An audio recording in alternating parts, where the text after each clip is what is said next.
క్రీస్తు నామమునకు మహిమ కలుగునుగాక. పరిశుద్ధాత్మ దేవుడు లేక దేవుడు ఆత్మగా మనలోనికి వచ్చి వెళ్ళాలి అని కాదు, మనలో వచ్చి ఆయన ఏం చేయాలనుకుంటున్నాడు?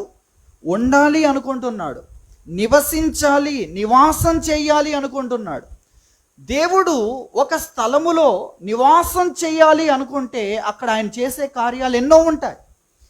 కాబట్టి దేవుడు ఆత్మస్వరూపిగా మనలోనికి వచ్చి ఆయన నివసించాలి అనుకుంటున్నాడంటే మనలో ఆయన ఏ కార్యాలు చేయాలని ఇక్కడ నివాసాన్ని ఏర్పాటు చేసుకున్నాడు.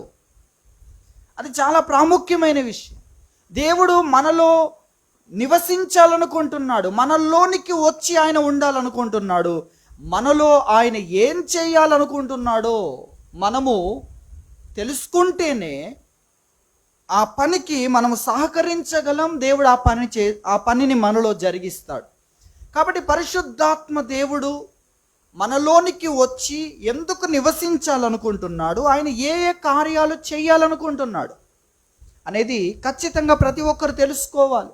ఆయన మనలో ఉన్నా కూడా ఆయన ఏం చేస్తాడో, ఏం చేయడానికి వచ్చాడో తెలుసుకోకపోతే ఆ కార్యాన్ని ఆయన చేయలేడు. ఎందుకంటే దేవుడు చేసే కార్యములో మన సహకారం ఉంది, మన ప్రమేయము ఉంది. మనము లేకుండగా, మనము విధేయత చూపించకుండగా దేవుడు మనలో ఆయన అనుకున్న కార్యాలు చేయలేడు. మన ప్రార్థన కావాలి, మన ఆశ కావాలి, అలాగే మన ప్రమేయం, మన సహకారము కావాలి అనేది మనం గుర్తించాలి. మన ఆశ లేకుండా, మన విధేయత లేకుండా, మన సహకారము లేకుండా పరిశుద్ధాత్మ దేవుడు మనలో చేయాలి అనుకునే కార్యాలు చేయలేడు. కాబట్టి పరిశుద్ధాత్మ కార్యాలను గురించి దేవుడు ఈ సమయంలో మనతో మాట్లాడడానికి ఇష్టపడుతున్నాడు. అందులో దేవుడు చేసే కార్యాలను గురించి దేవుని వాక్యంలో మనం చూద్దాం. దేవుని వాక్యంలో ఉండి రోమాపత్రిక 8వ అధ్యాయము, రోమాపత్రిక 8వ అధ్యాయము 13వ వచనాన్ని మనం చూస్తే, 13వ వచనములో మీరు శరీరానుసారముగా ప్రవర్తించిన ఎడల చావవలసిన వారై ఉందురు, కానీ ఆత్మచేత శారీర క్రియలను చంపిన ఎడల జీవించెదరు అని దేవుని వాక్యంలో మనం చూస్తున్నాం. ఆత్మచేత శరీర క్రియలను చంపినట్లయితే మీరు బ్రతుకుతారు. శరీర క్రియలను చంపుట అనే మాట ఇక్కడ కనబడుతుంది. ఏ విధంగా? ఆత్మచేత అనేది మనం ఇక్కడ చూస్తున్నాం. ఆత్మచేత శరీర క్రియలను చంపితే మీరేమవుతారు? బ్రతుకుతారు. చంపకుండా శరీరము చెప్పినట్లుగానే శరీరాన్ని మీరు అనుసరించినట్లయితే, 13వ వచనం, మీరు శరీరానుసారముగా శరీరము చెప్పినట్లుగా ప్రవర్తించిన ఎడల మీరు చనిపోవలసిన పరిస్థితి వస్తుంది, చావవలసిన వారయ్యుందురు, చచ్చిపోవలసి వస్తుంది అంటున్నాడు. శరీరం చెప్పినట్లుగా నువ్వు ప్రవర్తించినట్లయితే నువ్వు చనిపోవలసి వస్తుంది. కానీ దానికి బదులుగా ఆత్మచేత, ఆత్మ సహకారము చేత, పరిశుద్ధాత్మ ద్వారా ఆ శరీర క్రియను, శరీరము ఎలా ప్రవర్తించమంటుందో ఆ ప్రవర్తనను మీరు చంపినట్లయితే, ఆ ఆశను, ఆ ప్రేరేపణను, అలా చెయ్యమని చెప్పే ఆలోచనను, అలా చేయడానికి మనల్ని ముందుకు పురికొల్పే విషయాన్ని, ప్రేరేపించే విషయాన్ని మీరు చంపినట్లయితేనే మీరేమవుతారు? బ్రతుకుతారు అని దేవుని వాక్యం తెలియజేస్తుంది. ఎంత స్పష్టంగా ఉంది. శరీరము ఉన్నంత వరకు శరీరంతో మనకు నిరంతర పోరాటం ఉంటుంది. శరీరాన్ని మనం పోషించుకోవాలి, శరీరాన్ని సంరక్షించుకోవాలి. శరీరం యొక్క ఆరోగ్యం కొరకు, శరీరం యొక్క శక్తి కోసము, సత్తువ బలము కోసం మనం చూడాలి. కానీ అదే సమయంలో శరీరముతో మనకేముంది? విరోధం ఉంది, శత్రుత్వం ఉంది. చూసారా, మన శత్రువు ఎవరు? మీ శత్రువు మీ శరీరం. ఎక్కడో శరీరం కాదు. మన శత్రువు మన శరీరమే అన్న విషయాన్ని కూడా మనం ఇక్కడ గుర్తించాలి. మరి ఆ శత్రువును జయించడానికి మనలోనికి పరిశుద్ధాత్ముడు వచ్చాడు. ఎంత అత్యవసరం అంటే, నిన్ను చంపేది నీ దగ్గరే ఉంది, దాన్ని నువ్వు చంపలేవు, దాన్ని చంపగలిగే శక్తి నీకు కావాలి. కాబట్టే ఆత్మచేత నీవు శరీర కార్యాన్ని చంపినట్లయితే నువ్వు బ్రతుకుతావు. లేదంటే శరీరము చెప్పినట్లుగానే నీవు ప్రవర్తిస్తే నువ్వు చనిపోతావు, చావలసిన వ్యక్తి అవుతావు. యేసుక్రీస్తునందు విశ్వసించిన మనము జీవానికి వారసులం, నిత్య జీవానికి వారసులం, హక్కుదారులం. కానీ మనలో చావవలసిన పరిస్థితి గురించి ఇక్కడ మనం చూస్తున్నాం. కాబట్టి పరిశుద్ధాత్ముడు ఎందుకు మనలో నివసించాలనుకుంటున్నాడంటే, శరీరం యొక్క కార్యాలను ఏం చేయడానికి? చంపడానికి. శరీరం చెప్పినట్లుగా నీవు ప్రవర్తించకూడదు. శరీరం ఏం చెప్తుందో తెలుసా? తనకు కావలసినది తెలియజేస్తుంది, దాని అవకాశాలను నీకు తెలియజేస్తుంది. తనకు కావలసిన దాన్ని గురించి అది ప్రేరేపిస్తూ ఉంటుంది. కానీ పరిశుద్ధాత్మ దేవుడు ఏం చేస్తాడు? న్యాయమును గురించి, క్రమాన్ని గురించి నేర్పిస్తాడు. శరీరము న్యాయము గురించి, క్రమాన్ని గురించి ఆలోచించదు, అవకాశాన్ని గురించి మాత్రమే ఆలోచిస్తుంది. శరీరం ఎప్పుడు కూడా ఆహారాన్ని వద్దనుకుంటుందా? ఉపవాసములో ఉన్న శరీరం ఏం చేస్తుంది? ఆహారాన్ని వద్దనుకుంటుందా? మనసు కావాలనుకుంటుంది, శరీరమే ముందుకు వెళ్ళి తీసుకోవాలని ప్రయత్నం చేస్తుంది, ముఖ్యేమో వాసన చూస్తుంది. చూసారా? ఇంద్రియాలేమో తొందరపడుతూ ఉంటాయి. ఎందుకు? ఆహారము. అలాగే ధనము ఎదురుగా ఉందనుకోండి, వద్దనుకుంటుందా? ఇది ఎవరి ధనమో, వారికి ఇవ్వాలి, వారి యొద్దకు చేర్చాలి అనుకుంటుందా? ఎవరి ధనమైతే నేను తీసుకునే అవకాశం నాకు ఉంది అని ఆలోచిస్తూ ఉంటుంది. శరీరం ఎప్పుడు కూడా క్రమాన్ని ఆలోచించదు. అది మనం గుర్తించాలి. శరీరానుసారంగా ప్రవర్తించే వారందరూ కూడా అక్రమము చేయి వారులు అవుతారు. కొంతమందిని గురించి మనం చూస్తాం, దేవుడు వారిని అంగీకరించలేదు. వారు గొప్ప గొప్ప పరిశుద్ధాత్మ వరములు కలిగి ఉన్నారు. వారిని చూసి ఎవరికి పరిశుద్ధాత్మ లేడని చెప్పగలరా? ప్రవచనాలే అక్కడ ఉన్నాయి, భాషలు అక్కడ ఉన్నాయి, భాషలను మించిన ప్రవచనాలు ఉన్నాయి. అలాగే దయ్యములు వెళ్ళగొట్టుట ఉంది, అద్భుత కార్యములు చేయుట ఉంది. వారిని గురించి ఎవరైనా చెప్పగలరా? కానీ వారిని, అలాంటి వారిని చూచి వారు చెప్తున్నారు, మేము భూమి మీద ఇలాంటి కార్యాలు చేశాం. కానీ ప్రభు అంటున్నాడు, అక్రమము చేయువారులారా నా యొద్ద నుండి పోండని చెప్పాడు. వారెవరు? అక్రమము చేయువారు. కాబట్టి పరిశుద్ధాత్ముడు ఎందుకు మనలోనికి వచ్చాడంటే, శరీర కార్యాలను చంపడానికి.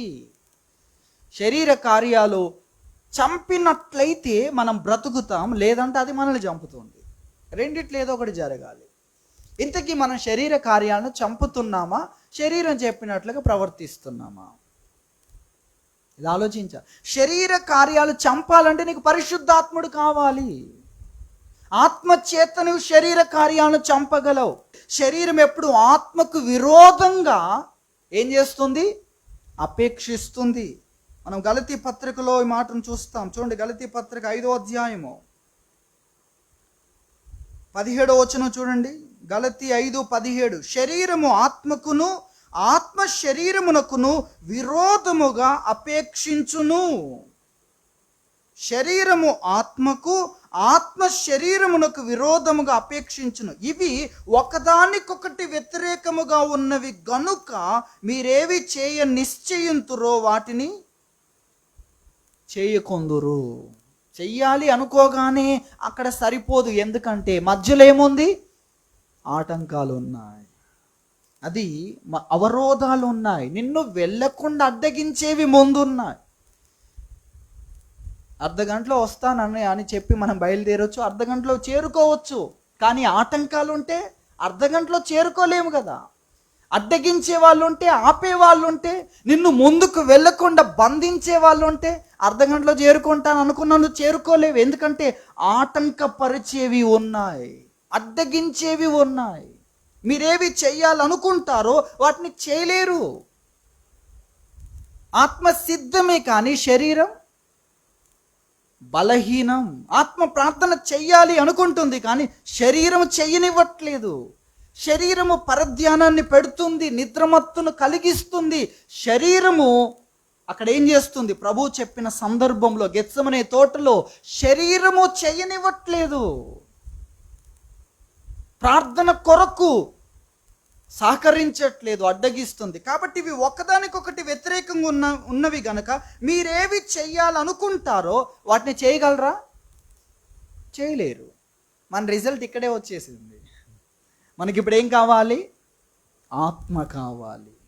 అందుకే ఒక అతీతమైన సహాయం కావాలి. శరీరం ఆత్మల మధ్యలో మనము ఎలా ఉన్నాం? చెయ్యలేని వారం, నిస్సహాయులుగా ఉన్నాం. అది ఇక్కడ మనం గుర్తించాలి. అందుకే ప్రభువు వచ్చి అక్కడ ఏం చేస్తున్నాడు? వారికి అతీతమైన సహాయాన్ని అక్కడ అందిస్తున్నాడు, వారిని ప్రేరేపిస్తున్నాడు. ఒక గడి అయినా మేలుకోరా అంటున్నాడు, వారిని లేపుతున్నాడు, వారిని ప్రార్థన చేయమంటున్నాడు. ఒక అతీతమైన సహాయం. మనం అనుకుంటున్నాం, చెయ్యాలి అనుకుంటున్నాం, కానీ ఈ శరీరం ఆత్మ మధ్యలో, ఆటంకం మధ్యలో చెయ్యలేని పరిస్థితిలో మనం ఉన్నాం. అందుకే ఆత్మ ద్వారా, ఆత్మ చేత శరీరాన్ని మనం జయించగలం. పరిశుద్ధాత్ముడు ఎందుకు మనలోనికి వచ్చి నివసించాలనుకుంటున్నాడు? ఆయన ఎందుకు మనలో ఉన్నాడు అంటే శరీర క్రియలు చంపడానికి, నీకు సహాయం చేయడానికి. చంపకపోతే ఏమవుద్ది? నువ్వు చనిపోతావు. జీవించుచున్నావన్న పేరు మాత్రం ఉంది కానీ నీవు మృతుడవే. అనగా దేవునిలో నీకున్న ఉనికి ఎలా ఉంది? లేదు, అసలు అడ్రస్సే లేదు. దైవికమైన వ్యక్తిగా నీ ఆలోచన, నీ నిర్ణయాలు, నీ నడక, నీ మాటలు, నీ యొక్క జీవన విధానం ఉందా అంటే లేదు. ఎందుకు? అది ఆటంకపరచబడుతుంది. నీ క్రియలు సంపూర్ణమైనవిగా లేవు. అంటే ఒక్క క్రియలో కూడా సంపూర్ణత్వం లేదు, అంటే పూర్తి చేసిన స్థితి లేదు. అందుకు పేరు మాత్రమే ఉంది కానీ క్రియలు లేవని చెప్పాడు. కాబట్టి అనేకులు ఆత్మ యొక్క సహాయాన్ని తీసుకోలేని వారందరూ కూడా ఎలా ఉన్నారు? చావనై ఉన్న మిగిలిన క్రియలను బలపరుచు అని చెప్పాడు. ప్రకటన 3వ అధ్యాయము 1 నుండి సార్ది సంఘంతో మాట్లాడుతూ. ఎందుకంటే నీ క్రియలు సంపూర్ణమైనవిగా లేవు. నీవేవి చెయ్యాలని ఆశపడి బయలుదేరావో వాటిని శరీరం అడ్డగిస్తూ ఉంటే శరీరాన్ని జయించలేక నువ్వు అనుకున్న దాన్ని నెరవేర్చలేని స్థితిలో నీవున్నావు అని చెప్పాడు. కాబట్టి ఈ రోజున మనలో ఎంతమంది శరీర క్రియలను చంపుతున్నారు అది మనం గుర్తించాలి. ఆత్మచేత మాత్రమే మనం శరీర క్రియలను చంపగలము. శరీర క్రియలను చంపకపోతే ఏమవుద్ది? మనం చనిపోవాల్సి వస్తుంది. చూడండి, శరీర క్రియలు అనేవి చాలా ఉన్నాయి. అసలు వీటిని గురించి మనము నేర్చుకోవాల్సి వస్తుంది. అనేకమైన విషయాలు ఉన్నాయి. శరీర క్రియలను గురించి మనం చూస్తే గలతీ పత్రికలోనికి రండి. 5వ అధ్యాయము 5వ అధ్యాయములో 19వ వచనము. ఇక్కడ 15 లక్షణాలు చెప్పాడు. ఒకటి కాదు, 15 లక్షణాలు. సరే, డివిజన్స్గా లేక విభాగాలుగా మనం చేస్తే ఇక్కడ కొన్ని విభాగాలు ఉన్నాయి. ఇక్కడ 19వ వచనంలో చెప్పిందంతా ఒక విభాగం. జారత్వము, అపవిత్రత, కాముకత్వం, ఇదంతా ఒక విభాగము, ఒక సందర్భం. ఇందులో మళ్ళీ మనం మొదలు పెట్టాలంటే అనేకమైన విషయాలు ఉన్నాయి. ఆలోచనలు, చూపులు, అలాగే కోరికలు, అనేకమైన విషయాలు కనబడతాయి. దీని గురించి తెలుసుకోవాలంటేనే ఇది ఒక పెద్ద సబ్జెక్టు, చిన్నది అసలే కాదు. ఇది లేని స్థలము లేదు. దీనికోసం శోధించబడే విధానం కానీ, పడిపోయే విషయాలు కానీ అవి చాలా ఎక్కువ కనబడతాయి. అందుకే ప్రకటన గ్రంథం 2వ అధ్యాయంలో కూడా మాట్లాడుతూ బిలాము బోధను అనుసరించేవారు నీలో ఉన్నారు అంటాడు. మనందరం జయించవలసిన విషయాలు ఉన్నాయి. మనకు పరీక్షలు ఉన్నాయి, అందులో గెలుస్తావా ఓడిపోతావా? లేక మనకు సవాళ్ళు ఉన్నాయి, మనతో మనల్ని ఎదిరించే సంగతులు ఉన్నాయి, వాటితో మనకేముంది? పోరాటం, ఫైటింగ్ ఉంది. అర్థమవుతుందా? ఒక రకంగా మీలాంటి వ్యక్తి ఎదురుగా మీకు ఉంటాడు, మీ ప్రతిబింబమే ఎదురుగా ఉంటుంది, అది శరీరం, మీరు ఆత్మ అనుకోండి. అర్థమవుతుంది కదా? ఇప్పుడు నీవు పరిశుద్ధాత్మ సహాయాన్ని తీసుకుంటే నువ్వు ఆత్మలో ఉంటావు. పరిశుద్ధాత్మ సహాయాన్ని తీసుకోకపోతే నీవు పోరాడే నీవే మళ్ళీ దాంట్లోకి వెళ్తావు. ఇక్కడ శరీరంలోనికి వెళ్ళి ఫైట్ చేస్తూ ఉంటావు. ఎవరితో? ఇంతవరకు నువ్వు నిర్మించుకున్న రక్షణ పొందిన వ్యక్తితో, ఆత్మీయత కలిగిన వ్యక్తితో, ప్రార్థన జీవితం కలిగిన వ్యక్తితో, చర్చికి వస్తున్న వ్యక్తితో, వాక్యం చదువుతున్న వ్యక్తితో, ఇంతవరకు ఆత్మీయ నిర్మాణము ఏర్పాటు చేసుకున్న వ్యక్తితో నీవే ఫైట్ చేస్తూ ఉంటావు. పరిశుద్ధాత్మ సహాయాన్ని నీవు తీసుకోలేకపోతే, ఆయన సహాయం ఏంటి? ఆయన సహాయం ఏదో కాదు, వాక్యమే. ఆయన చంపే విధానం, ఆయన చేతిలో ఒక ఖడ్గం ఉంది, రెండొంచులు కలిగిన ఎటువంటి ఖడ్గము కంటే కూడా వాడి అయిన ఖడ్గం. అంటే నువ్వు కంపేర్ చేయలేవు దాన్ని. అటువంటి ఏం ఖడ్గం అది? కంపేర్ చేయలేని ఖడ్గం అంటే ఏంటండి? అసమానమైన ఖడ్గం. ఏది దేంతోనూ సమానం అని చెప్పలేవు, అసమానమైన ఖడ్గం ఉంది. ఎటువంటి ఖడ్గము కంటే నువ్వు వాడి అయినది అది. ఏంటా ఖడ్గము? ఎఫెసీ పత్రిక చూడండి, దేవుని వాక్యంలో ఎఫెసీ పత్రిక 6వ అధ్యాయము 17వ వచనం. మరియు రక్షణయేను శిరస్త్రాణమును దేవుని వాక్యము అను ఆత్మ ఖడ్గమును ధరించుకొనుడి. కనిపిస్తుందా మీకు? ఏంటది? ఆత్మ యొక్క ఖడ్గం. ఎందుకు ఆ ఖడ్గము? చంపడానికి, శరీర కార్యాలను చంపడానికి. ఏం ఖడ్గం అది? వాక్యం. దేవుని వాక్యమను ఆత్మ ఖడ్గం. పరిశుద్ధాత్ముడి మీలోనికి వచ్చినప్పుడు వేటిని వినునో వాటినే ఆయన నా వాటిలోనివి తీసుకొని మీకు బోధిస్తాడు. చూడండి, యోహాను సువార్తలో 16వ అధ్యాయము, యోహాను సువార్త 16వ అధ్యాయము 14వ వచనం. ఆయన నా వాటిలోనివి తీసుకొని మీకు తెలియజేయును.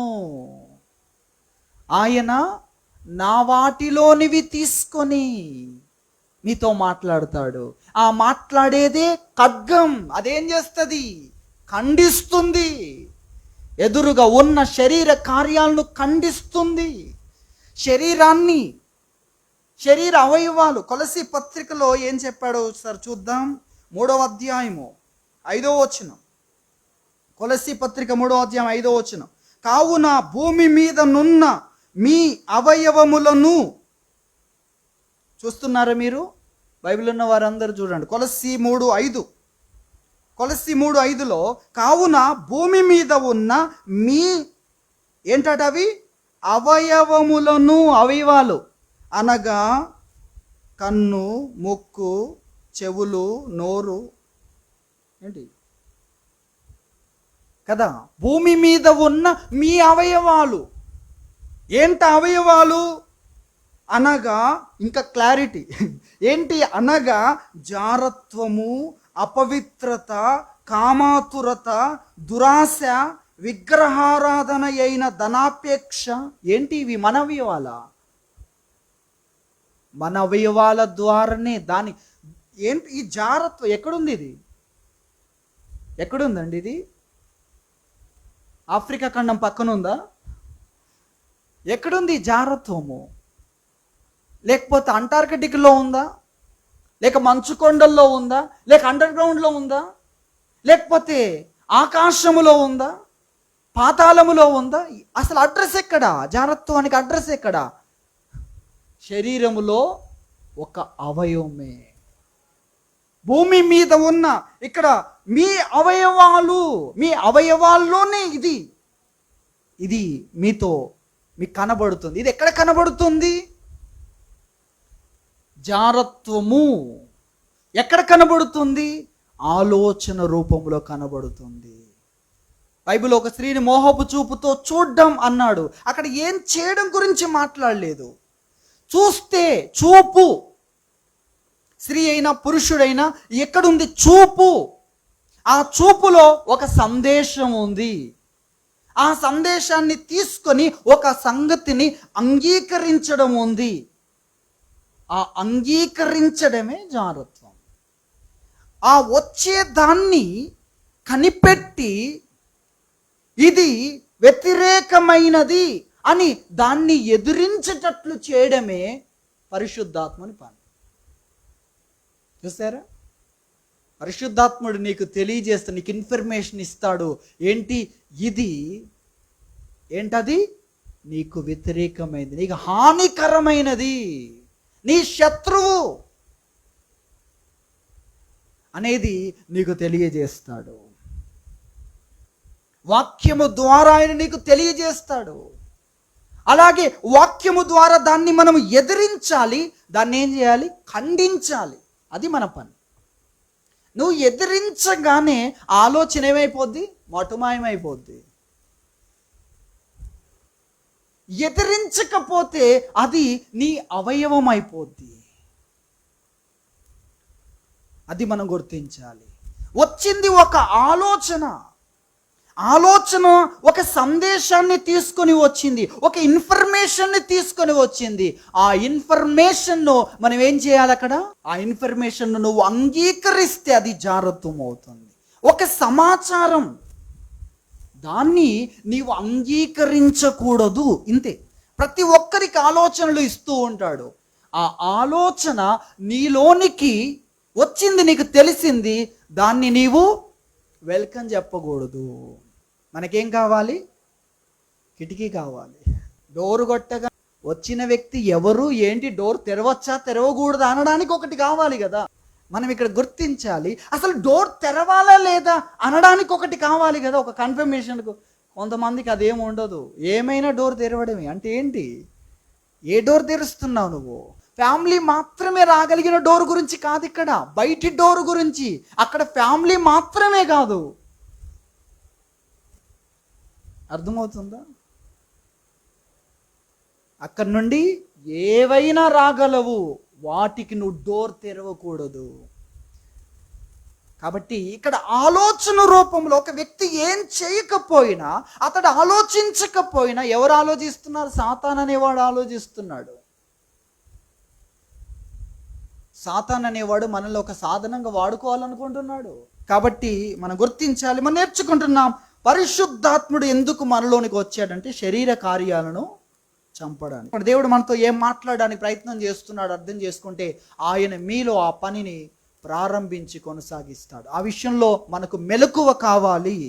ఆ గ్రహింపు మనలో ఉంటే దేవుడు నిన్ను నడిపిస్తాడు. ఆ గ్రహింపు లేకపోతే నడిపించలేడు. ఆ గ్రహింపిస్తున్నాడు. శరీర కార్యాలు మనలో చంపడానికి ఆయన మనతో ఉన్నాడు. కొరింథీయులకు రాసిన మొదటి పత్రిక 9వ అధ్యాయము 27వ వచనం చూడండి, చివరి వచనం. 1 కొరింథీ 9:27. గాలిని కొట్టినట్టు నేను పోట్లాడుట లేదు గాని ఒకవేళ ఇతరులకు ప్రకటించిన తరువాత నేనే భ్రష్టుడనైపోదునేమో అని నా శరీరమును నలగొట్టి దాన్ని లోపరుచుకొనుచున్నాను. ఇందులో చాలా విషయాలు కనబడుతున్నాయి.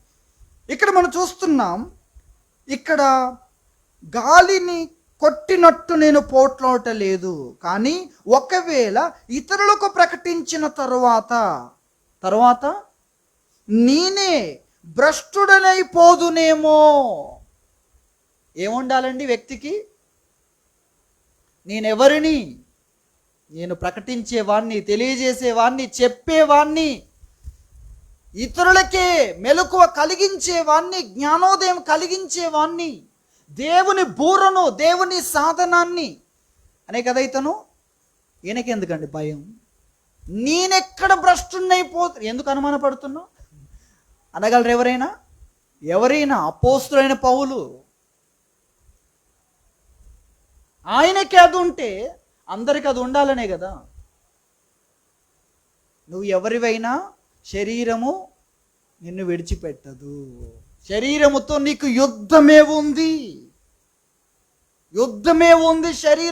శరీరముతో. శరీరం ఉన్నంత వరకు నీకు పోరాటమే ఉంది. నువ్వేం చేయాలి? పోరాడుతూనే ఉండాలి. దేంతో పోరాడుతూ ఉండాలి? ఇక నాకు ఎప్పుడు పోరాటమే ఉన్నట్లుంది అని మీరు ఎప్పుడైనా అనుకున్నారా? అనుకునే ఉంటారు. ఎవరితో? మనుషులతో. వాళ్ళని పక్కన పెట్టు. వాళ్ళని చూస్తున్నంత వరకు అసలు యుద్ధం నీకు అర్థం కాదు. అసలు యుద్ధం నీ శరీరంతో ఉంది. అసలు శత్రువు నీ శరీరమే. మిగిలిన వాటిని సులువుగా నువ్వు జయించగలవు. జయించలేని మిగిలిన వాటికంటే ప్రమాదకరమైన శత్రువు శరీరం. శరీర కార్యాలను మనము చంపాలి అనే విషయాన్ని గురించి మనం చూస్తున్నాం. అపోస్తలుడైన పౌలు ఎలాంటి స్థానములో ఉన్నాడు? ఇతరులకు ప్రకటించిన తరువాత దేవుడు పిలిచాడు. ప్రకటించువానిగా నన్ను పిలిచాడు, అపోస్తలునిగా నన్ను పెట్టాడు అంటాడు ఆయన. అయితే ప్రకటించిన తరువాత ఏం కావాలి? ఇతడు పెద్ద బోధకుణ్ణి, ఇక భూమి మీద నేనే గొప్ప బోధకుడు అనాల్సింది పోయి నేనెక్కడ భ్రష్టున్నైపోదునే. అసలు ఇలాంటి ఆలోచనలు ఎందుకు వస్తున్నాయి? ఉంది గనుక. అవకాశం ఉంది నీ దారిలో. ఎక్కడుంది? వెనకాల కాదు, ముందు కూడా ఉంది. అందరికి అర్థమవుతుందా? మనం అర్థం చేసుకోవాల్సింది ఏంటి? మనము ఎవరమైనా మనల్ని అలా మార్చేది ఉంది. కాబట్టి ఇది తెలిసిన నువ్వేం చేస్తున్నావు? అది కూడా అడ్రస్ ఇక్కడ కనబడుతుంది. ఏం చేస్తున్నాడు? శరీరం మీద పడుతున్నాడు. ఎవరి మీద పడుతున్నాడు అండి? ఇలాంటిది ఏదో ఉందని నాకు తెలిసిందంటే, దేవుడు తెలిపిండంటే ఎవరి మీద పడతాం మనం? మన శరీరం మీద. కాబట్టి అలాంటిది ఒకటి ఉంది.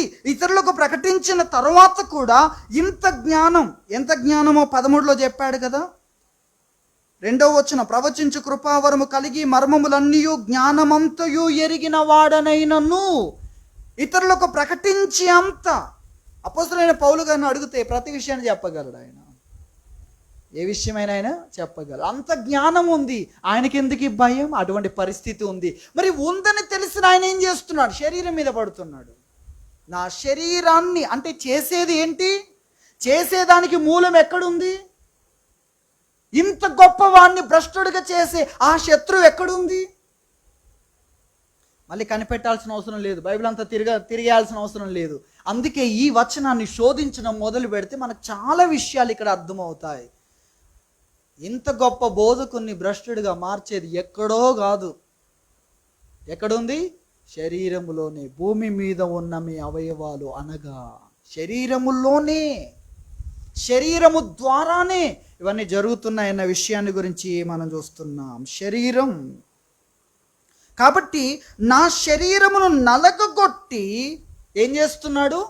లోబరుచుకుంటున్నాడు. నలగొట్టుట అనేది ముఖ్యమైన అంశం కాదు ఇక్కడ. నలగొట్టుట ఎందుకంటే లోపరుచుకోవడానికి. నలగొట్టే పనులు అంటే నీకు లోబడే పనులు చేయొచ్చు. శరీరం ఇలాగైతే లోబడుతుంది, ఇలాగైతే అని. కొంతమంది ఎలా ఉన్నారో తెలుసా? ఈ శరీరం ఆపుతుంది. ఎలా? జారత్వం ద్వారా ఆపుతుంది, వ్యభిచారం ద్వారా ఆపుతుంది, పెండ్లి కాకున్న సమస్యే, పెండ్లి అయినా సమస్యే. ఆ తర్వాత అసలు ఎక్కడ వదిలిపెడుతుంది అది?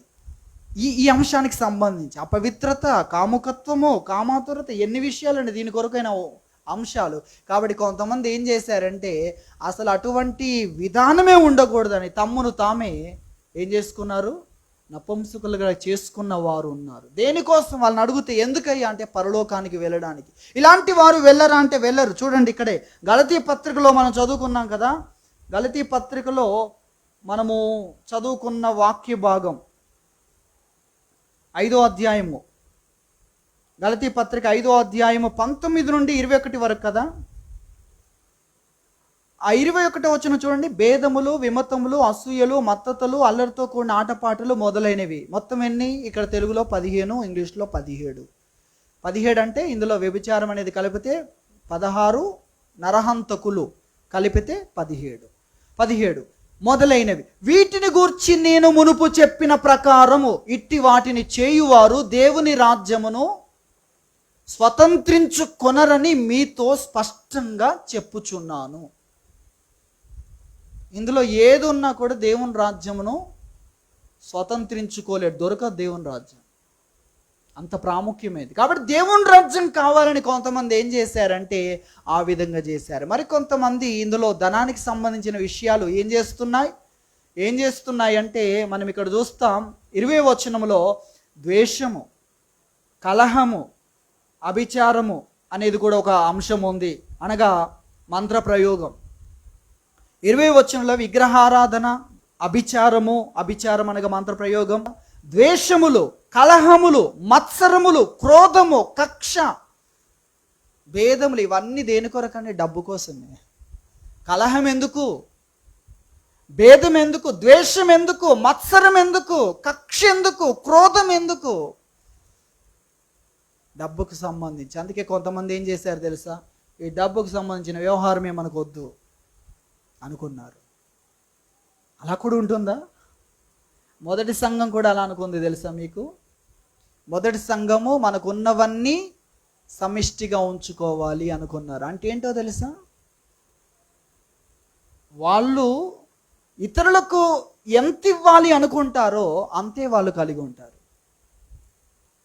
అనగా వారు ఒక 5,000 రూపాయలు వారికి సరిపోతాయి అనుకోండి, రేషన్కి సంబంధించింది సరిపోతుంది అనుకోండి, 5,000 తర్వాత వారు ప్రయాసపడే ప్రతి విషయము, ప్రతి విధమైన ధనము ఇతరులకు ఇవ్వడానికి వాళ్ళ కోసం కాదు. ఇది మొదటి సంఘం యొక్క రహస్యం. వారు కలిగిన వాటిలో ఏది కూడా వారిది అనుకోలేదు. ఇల్లు కానీ, ఆస్తులు కానీ, ధనము కానీ, అలాగే సరుకులు కానీ, ఏది తమదని అనుకోలేదు, మాది అని వారు అనుకోలేదు. వారు కలిగి ఉన్న వస్తువుల్లో ఏది కూడా, డబ్బు అలాగే ఆస్తులు అలాగే వస్తువులు సమిష్టి.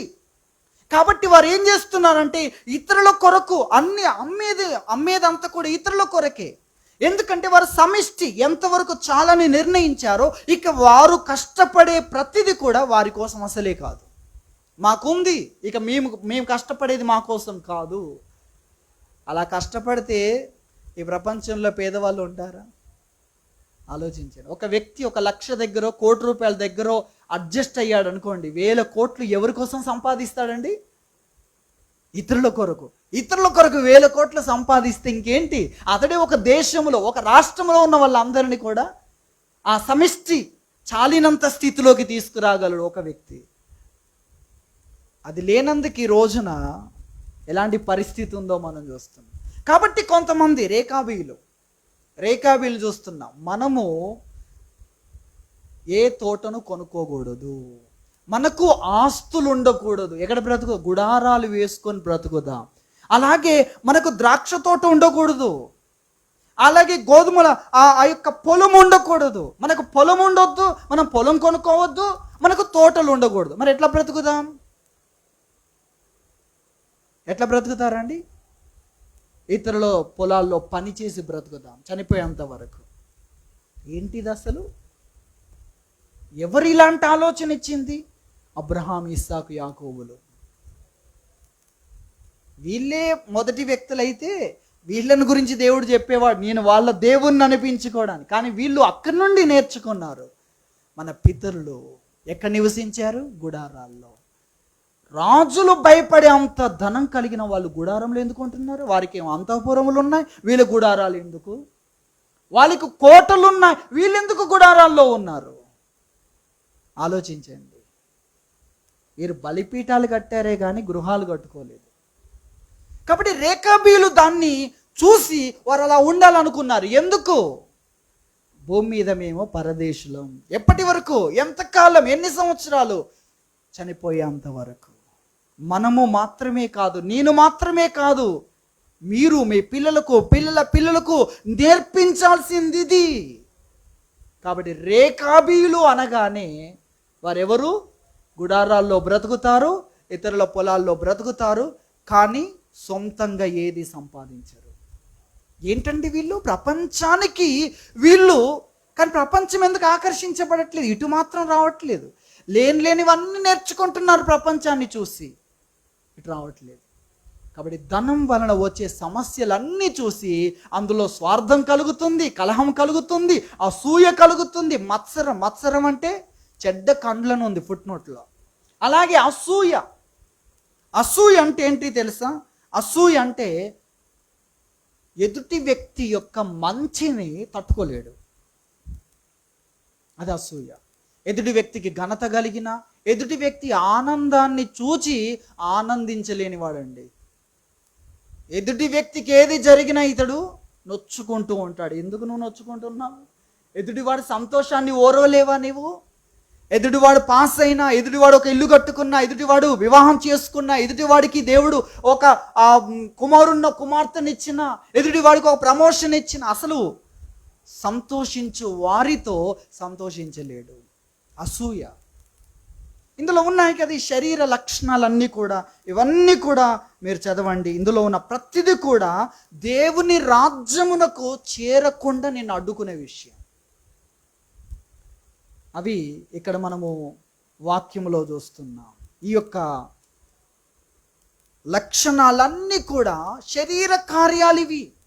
ఇవన్నీ కూడా ఏ కార్యాలు? శరీర కార్యాలు. కాబట్టి వీటన్నిటినీ జయించడానికే పరిశుద్ధాత్మ దేవుడు మనతో ఉన్నాడు. ఎంత పెద్ద పోరాటం చూడండి. శరీర కార్యాలు. వారు ఐగుప్తు విడిచిన, ఎర్ర సముద్రము దాటిన, అర్థమవుతుందా? చివరికి ఎక్కడికి వచ్చారు? యోర్దాను నది దాటిన, యోర్దాన్ నది యువతల దేవుడు చెప్పిన ప్రాంతమే, యోర్దాన్ నది అవతల దేవుడు చెప్పిన ప్రాంతమే. అంటే యోర్దాను దాటిన తరువాత కూడా, యెరికోను జయించిన తరువాత కూడా శరీర కార్యాలు విడిచిపెట్టలేదు. అందులో ఆకాను గురించి మనం చూస్తాం. ఒకసారి చూద్దాం. దేవుని వాక్యంలో యెహోషువ గ్రంథం 7వ అధ్యాయము 21వ వచనం చూడండి. యెహోషువ గ్రంథం 7వ అధ్యాయం 21వ వచనం. దోపుడు సొమ్ములో ఒక మంచి షీనారు పై వస్త్రమును, 200 తులముల వెండిని, 50 తులముల ఎత్తుగల ఒక బంగారు కమ్మిని నేను చూచి వాటిని ఆశించి తీసుకొంటిని అంటున్నాడు ఆకాను. యెరికోను జయించిన తర్వాత జరిగిన సందర్భం ఇది. ఆకాను చూశాడు, ఒక బంగారు కమ్మి కనిపించింది అతనికి, మంచి షీనారు వస్త్రము కనిపించింది అతనికి. ఆ తర్వాత ఇక్కడ 200 తులముల వెండి కనిపించింది, 50 తులముల ఎత్తుగల ఒక బంగారు కమ్మి కనిపించింది. కనిపించగానే చూసి ఆశించి దాచిపెట్టాడు. అందుకు ఏమైంది? ఆకాను ఇక్కడ చచ్చిపోవాల్సిన పరిస్థితి వచ్చింది. కొంచెం ముందుకు వెళ్తే ఎంత ఉంది? ఎంత బంగారం ఉంది? కొలవలేనంత బంగారం ఉంది. ఇతని పేరు మీద ఐగుప్తును దాటాడు, ఎర్ర సముద్రం దాటాడు, అరణ్యాన్ని దాటాడు. ఎన్ని దాటాడు ఇతను? అరణ్యాన్ని దాటాడు, యోర్దాను ప్రాంతంలోకి వచ్చాడు, యోర్దాన్ నదిని దాటాడు, యెరికోను కూడా జయించారు. కానీ ఇక్కడ యెరికోను జయించిన తర్వాత తన ముందు ఒక బంగారు కమ్మి అనేది కనిపించింది, 50 తులముల ఎత్తుగలది అనేది తెలిసింది అతనికి. ఇప్పుడు ఏం చేస్తున్నాడు? ఆశిస్తున్నాడు. చూశాడు, కానీ ఏం చేయకూడదు? ఆశించకూడదు. ముందే చెప్పాడు యెహోషువ ఈ విషయాన్ని. మీరు వెళ్ళిన చోట మీకు కనిపిస్తుంది, కానీ కనిపించేది మీరు ద్రవ్యంగా చూడకూడదు. అది శాపగ్రస్తమైంది.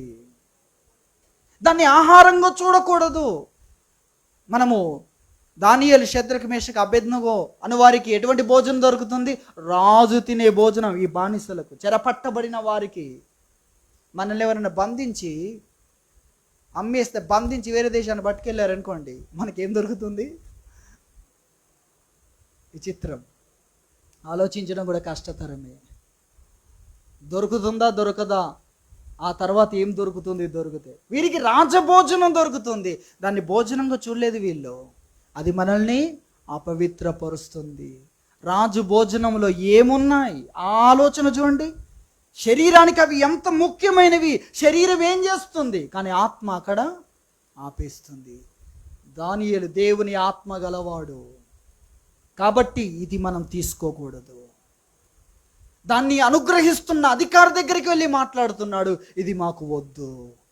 రాజు భోజనం వద్దనే వాళ్ళు, విందు భోజనం వద్దనే వాళ్ళు ఎవరు ఉంటారండి? చూసారా? మనకు ఇలాంటివి శరీరానికి కావలసినవన్నీ కనిపించగానే మనం చేసే పని ఏంటో తెలుసా? ఆశిస్తున్నా. ఆశించుట ఒక పాపం. వాక్యంలో ఆశించుట పాపమని చెప్పాడు. ఆశించకూడదు, నీ పొరుగు వానిది నీవు ఆశించకూడదు. ఒక వ్యక్తి యొక్క ఇల్లు చూసి నువ్వు ఆశించకూడదు. ఆశించాలంటే అది నీదై ఉండాలి. ఆశించకూడదు. మోహపు చూపు ఎందుకు వ్యభిచారం అన్నాడు దేవుడు? అందులో ఏముంది? ఆశించడం ఉంది. అందులో ఆశించడానికి ఎలా ఆశిస్తావు నీవు? ఆశించాలంటే ఏం కావాలి? ఆ వ్యక్తికి సంబంధించిన వాళ్ళందరూ నేను అంగీకరించాలి కదా. ఎన్ని విషయాలు ఉన్నాయి. తర్వాత నువ్వు ప్రమాణం చెయ్యాలి కదా, జీవితకాల ప్రమాణం చెయ్యాలి కదా. ఎన్ని విషయాలు ఉన్నాయో మనం చూస్తున్నాం. దేవుని వాక్యాలు అబీమెలెకు అనే వ్యక్తిని చూస్తాం. రాజు, ఫిలిస్తీన్ల రాజు అండి. ఫిలిస్తీన్లకు సంబంధించిన వాళ్ళని అబీమెలెకు అంటారు రాజును. అబీమెలెకు. ఆ అబీమెలెకు రాజు ఆ శారమును చూశాడు. చూసి ఆమె ఒంటరిగా ఉందని, ఆమెతో ఉన్న వ్యక్తి అన్న కుటుంబంలో బ్రతుకుతుందని తెలుసుకొని వివాహం చేసుకొని ఆమెను పొగిడారు కొంతమంది. పొగిడినప్పుడు రాజుకు ఆ సమాచారం తెలిసింది, వివాహం చేసుకోవాలనుకున్నాడు. ఈ పద్ధతులు చూడండి ఎలా ఉన్నాయో. ఈ పద్ధతులు వేరు, ఈ పద్ధతులన్నీ కూడా వేరు. క్రమానికి అక్రమానికి ఎంత వ్యత్యాసం ఉందంటే, ఈరోజు క్రమాన్ని పాటించట్లేదు యవ్వనస్తులు. ఏం పాటిస్తున్నారు?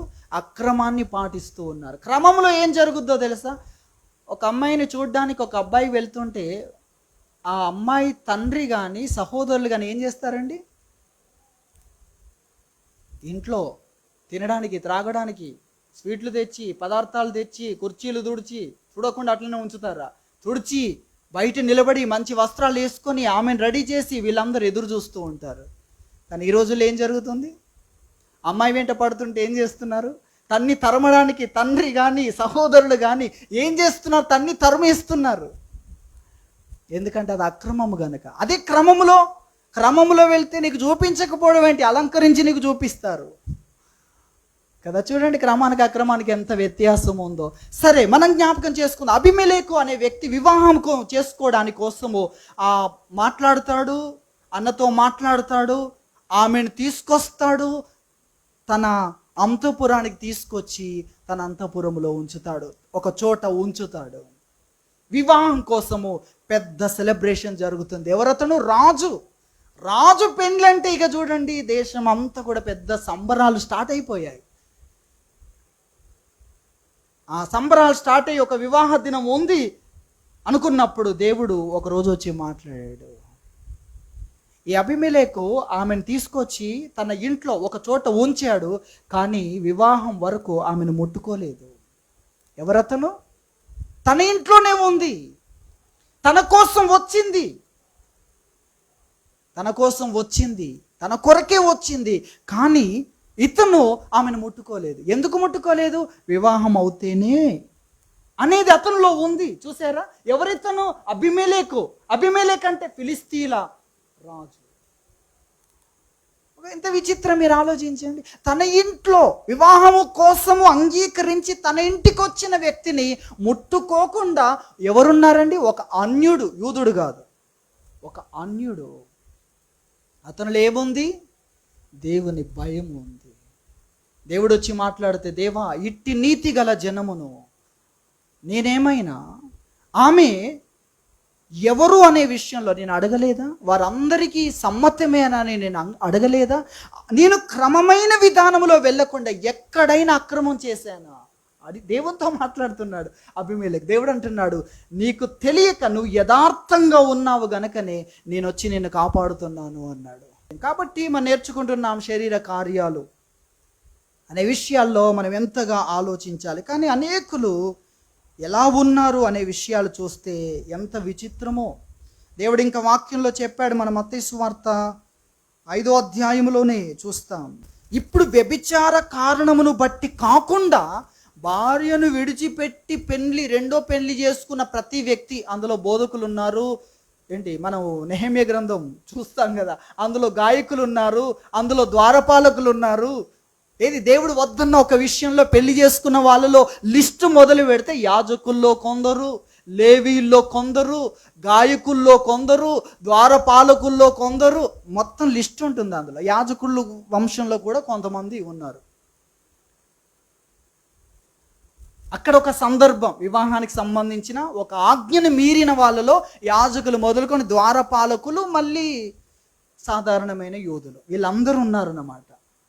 ఇప్పుడు ఇక్కడ చూస్తున్నా ఈ రోజుల్లో ఎవరైనా ఒక వ్యక్తి అలా పొరపాటు చేస్తున్నాడు, మిగిలిన వాళ్ళందరూ అతన్ని ఫాలో అవుతున్నారు. అతడు గనక తన భార్యను విడిచిపెట్టిన విషయంలో వ్యభిచార కారణం కాకపోతే అతడు ఏమవుతున్నాడు? వ్యభిచార అవుతున్నాడు.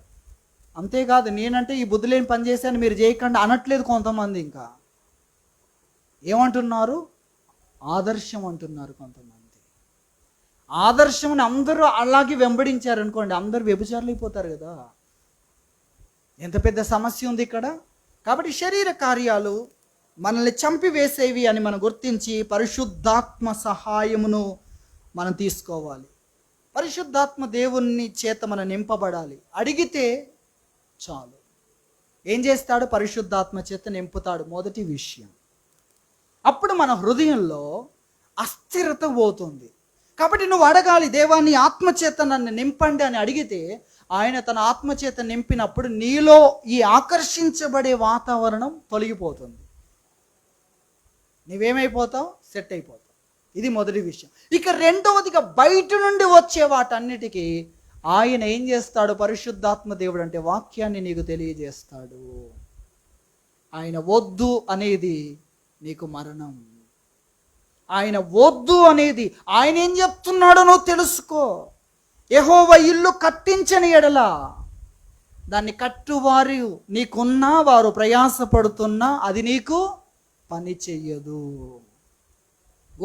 ఒక సంగతికి సంబంధించిన పూర్తి విషయాలు నీకున్నా కూడా అది పని చేయదు. ఎప్పుడు? దేవుని అనుగ్రహం లేకపోతే. కాబట్టి ఫస్ట్ ఏం కావాలి? డబ్బు కావాలా? ఇల్లు కట్టాలంటే ఫస్ట్ ఏం కావాలండి? డబ్బు కావాలా? కట్టేవాళ్ళు కావాలా? సామాగ్రి కావాలా? ఏం కావాలి? మనం ఇల్లు కట్టాలంటే ఫస్ట్ దేన్ని చూస్తాం? డబ్బునే చూస్తాం. డబ్బును బట్టే ప్లాన్ వేస్తాం. యెహోవా ఇల్లు కట్టించని ఎడల దాన్ని కట్టువారి ప్రయాసము వ్యర్థమే. ఫస్ట్ ఏం కావాలి? ప్రార్థన కావాలి. ఫస్ట్ ఏం కావాలి? డబ్బు ఉన్నా ప్రార్థన కావాలి, డబ్బు లేకపోయినా ప్రార్థన కావాలి. ఎందుకంటే ప్రార్థనే మొట్టమొదటిది. కాబట్టి దేవుడు వాక్యాన్ని జ్ఞాపకం చేస్తాడు నీకు. పరిశుద్ధాత్మ దేవుడు కత్తిని తీసుకొచ్చి నరికేస్తాడు. నిన్ను ఆకర్షించే దానికి నీకున్న లింకును ఏం చేస్తాడు? నరికేస్తాడు. ఇప్పుడు చూడండి, మనల్ని ఆకర్షిస్తుంది ఏంటి? ధనం ఉంది కనుక ఇది చేద్దామని. యెహోవా ఇల్లు కట్టించని ఎడల అనగానే ఇప్పుడు మనం ఎక్కడికి వెళ్తాం? దేవా నీ చిత్తం. నువ్వు ఎప్పుడు ఓకే అంటే అప్పుడు ఓకే. నువ్వు అంటేనే, నీ అనుమతి ఉంటేనే, నీ ఓకే అంటేనే, నీ నుండి గ్రీన్ సిగ్నల్ వస్తేనే. అలా ఉంటే ఇంకా సాతాను ఏం చేస్తాడండి? మొదటిగా ప్రార్థన చేసినప్పుడు తన ఆత్మచేత నింపుతాడు. రెండవదిగా నీ హృదయంలో దైవికమైన వాతావరణం కలిగిన తర్వాత బయట నుండి వచ్చే శోధనలకు ఏం చేస్తాడో తెలుసా? వాక్యం అనే ఖడ్గం, వాక్యము నీకు గుర్తు చేస్తాడు. ఆ వాక్యముతో నువ్వేం చేయగలవు? జయించగలవు. వాక్యముతో జయించగలమన్న విషయాన్ని గురించి మనం చూస్తున్నాం. వాక్యం ఉంది. ఆ వాక్యాన్ని చెప్పేవాడు కూడా ఉన్నాడు. అర్థమవుతుందా? ఆ వాక్యాన్ని ఎలా ఉపయోగించాలో, ఆ కత్తిని ఎలా వాడాలో, ఎలా వాడితే అది తెగవేయబడుతుందో, నీవు చంపగలవో శరీర కార్యం ఆయన ఉన్నాడు. అందుకే ఆత్మచేత శరీర కార్యములు చంపినట్లయితే మనం బ్రతుకుతాం, లేదంటే అది మనల్ని చంపేస్తుందని దేవుని వాక్యము మనకు తెలియజేస్తుంది. మొదట్లో సున్నతి అనే ఒక విషయాన్ని చెప్పాడు. సున్నతి ఎంత ముఖ్యం అంటే సున్నతి ఉన్నవాడే దేవుని సంబంధి. సున్నతి లేనివాడు ఎవరైనా కూడా చచ్చినవాడు, మృతులు. సున్నతి లేనివాడు చచ్చినవాడండి. సున్నతి ఉన్నవాడు బ్రతికున్నవాడు. చచ్చినవాడు ఎంత వీరుడైతే ఏంటండి? సింహం అయితే ఏంది? చచ్చిపోతే అది కుక్క కంటే కూడా తక్కువే కదా. చచ్చిన సింహం కంటే బ్రతికున్న కుక్క ఏమన్నాడు? మేలన్నాడు, వాక్యంలో చెప్పాడు అది.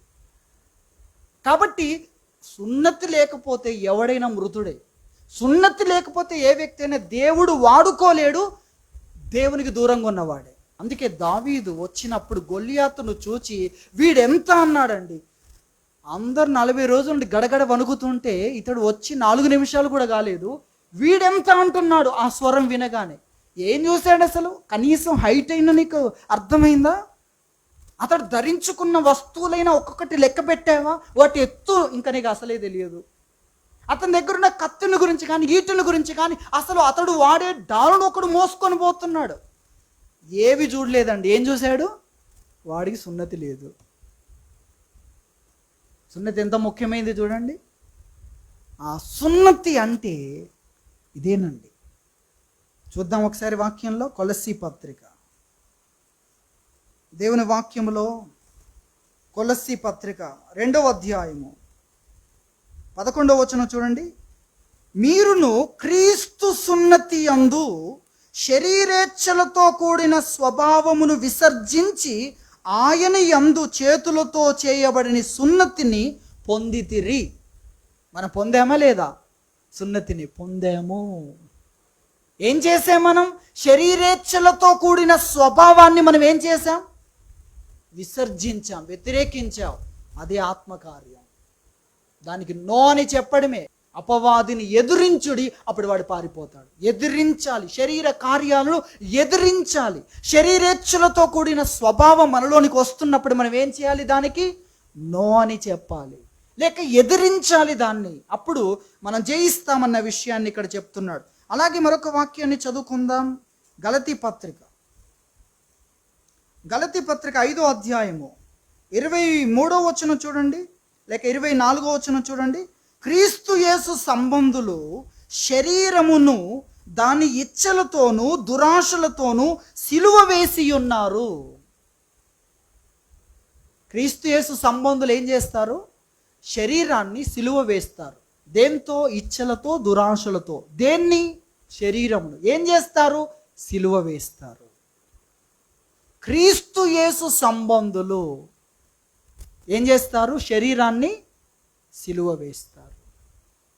శరీర కార్యాలు ఇక్కడ ఏదైతే మనం చూస్తాం, దాని ఇచ్చలు, దాని దురాశలను సిలువ వేస్తారు. సిలువ వేయాలంటే ఆత్మ చేత. ఆత్మ లేనివాడు నావాడు కాడు. ఎవరు దేవుని వ్యక్తులో, దేవుని సంబంధులో, వారు శరీరాన్ని సిలువ వేస్తారు. శరీరంలో కలుగుతున్న ఇచ్చలు, దురాశలను ఆత్మ చేత సిలువ వేసినప్పుడే మనము దేవుని సంబంధులం. మన దేవుని సంబంధులం కావాలంటే మనకు ఆత్మ కావాలి. ఆత్మ చేతనే మనం ఏం చేయగలం? శరీర కార్యాలు చంపగలం. చంపితేనే మనం బ్రతకగలం. ఇది దేవుడు మనకు తెలియజేస్తున్న విషయం. కాబట్టి మనం ఏం చేయాలి? శరీర కార్యాలను చంపడానికి పరిశుద్ధాత్మ సహాయాన్ని తీసుకోవాలి.